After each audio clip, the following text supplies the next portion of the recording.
Welcome back, ladies and gentlemen. Once again, you're tuned into the Lions Den, official source of UCCS Sports.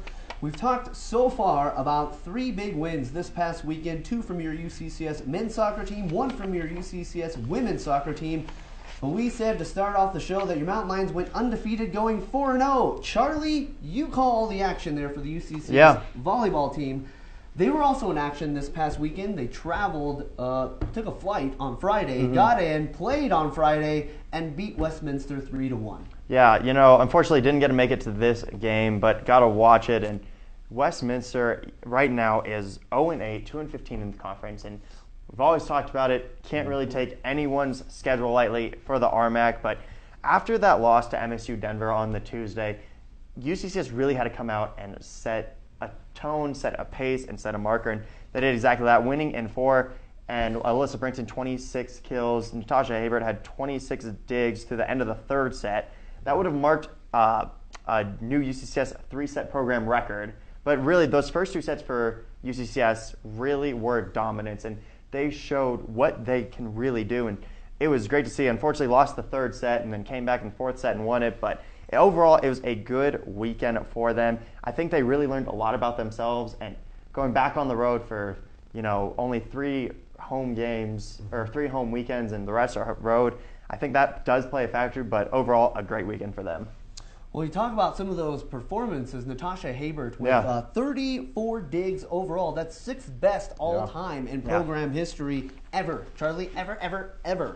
That's a delayed Lions Den bump, I'd say, because we brought Natasha on the show a couple weeks ago, and then boom, just 1 month later, she has a career night. Yeah, you know what? She just looked, nothing could go by her, honestly. And Westminster really were throwing a lot at her, and that's just very impressive, and it was just a historical weekend, I guess so. Yeah, well, you also mentioned Alyssa Brinton with 12 kills in the 4th set alone, finished with 26 on the night. That was 4th most in a 4-set matchup ever. That 4-set matchup really coming into play here. But a couple of record-setting nights. She had over 450 that night, Spencer. I mean, that is unstoppable. Almost every other attack is a kill. She put down, absolutely. Putting it down. I think easy. They were not picking up what she was putting down, though. They don't could think not. so. They could not. No, Alyssa Brinton did an incredible job. I mean, I think that entire team is so well-rounded. And then for them to go out to Westminster, obviously, again, we don't take our teams very lightly. We prepare as much as we can and go for it. But for them to go in there, we were kind of surprised that I went to 4, but I think so were they. And then after that 3rd set, they're like, we want to go home, and they put it away on that 4th set.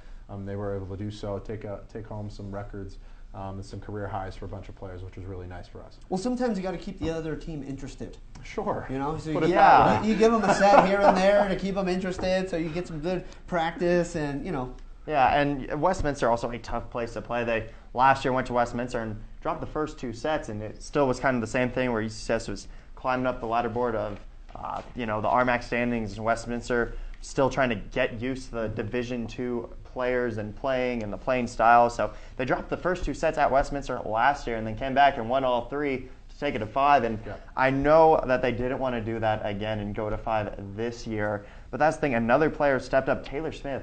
12 kills on the night. Freshman. She's been lighting up lately. She really has. And I think after playing her sister and feeling that confidence going against one of the best teams at MSU Denver and putting 6 kills down there, she really got some confidence after that game, and you could see it there. 12 kills on the night, 2nd to lead the Mountain Lions for that game. She's a freshman. She is a freshman. One thing that I think really helps any program, any team, is to have a combination of a couple things. The senior leadership, to say, hey, we've been here, let me show you how to do it the Mountain Lion way. But you also need some good, top recruited incoming freshmen to lead the way and to carry the team moving forward. And I think the volleyball team right now has a great mix of leadership from the upperclassmen and some outstanding, talented young freshman players. So you mentioned Taylor Smith. You also have Allie Morgan, Grace Nelson, unbelievable as freshmen and really contributing to this Mountain Lion team overall. What's your take on that dynamic so far? Well, it's kind of fun to watch because, like you said, you do have the senior leadership. And we know what Morgan Evans, Cassidy Bush, the upperclassmen, Taylor Hamilton, Natasha Habert are going to bring. But coming into the season, we knew these freshmen were good. We've heard some expectations. We heard they were good. We didn't know how good, though. We didn't know how good, and we didn't really know what their role was coming in this year. And then Allie Morgan stepped up, and I believe she was the first one. Then Grace Nelson had some career nights in Tampa and then Oklahoma Panhandle. And now Taylor Smith is coming into her own. And also Annabelle Kagan. We don't really talk about her much. The freshman out of Hawaii, that fourth set where it was back and forth, she got 4 straight points in a row.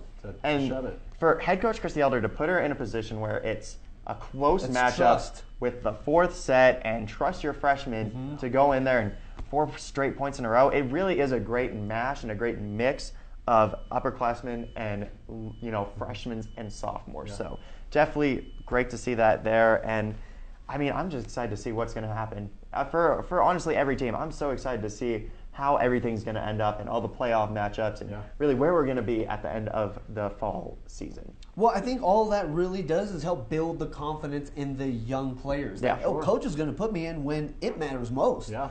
And I'm going to come out with some big points and help lead us to victory. Oh, and she did. I mean, in the postseason, that kind of confidence building in the regular season is so valuable. Right. I mean, because this team, no doubt, is playoff bound. Yes. I mean, if the season were to end today, they certainly would be in the mix. Right now, they're 9-7 overall, so staying right above that 500 mark.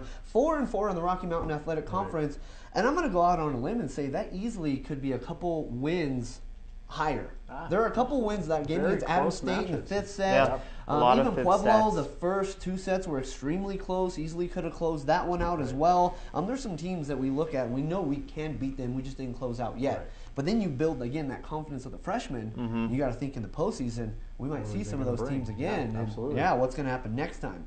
You mentioned Morgan Evans, who is undoubtedly one of the leaders and captains on this team.